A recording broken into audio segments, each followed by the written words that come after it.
These satellite images show the remote mountainous testing range where the detonation took place. Official confirmation came on North Korean state television. The country had defied the international community with the test of what it said was a miniaturized nuclear weapon, taking it closer to its goal of producing a device small enough that it could be mounted on a long-range missile.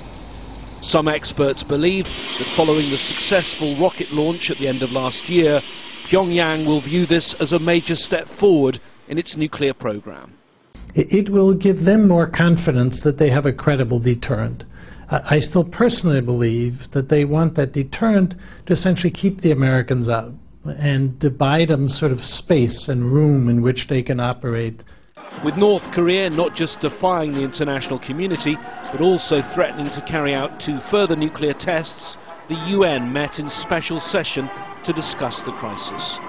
There was condemnation from every member of the Security Council. North Korea will be held responsible for any consequences of this provocative act. This test was an extremely regrettable act that further undermines international peace and security. So all were united in their reaction, but not in the action they now propose.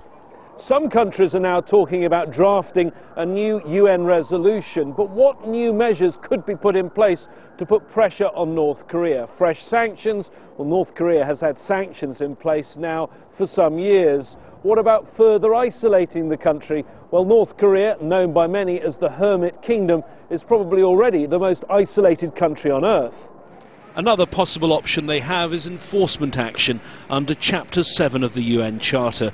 But North Korea's neighbour, China, would have severe reservations about that, and many other nations would balk at the idea of taking on militarily a country which is now closer to becoming a nuclear power.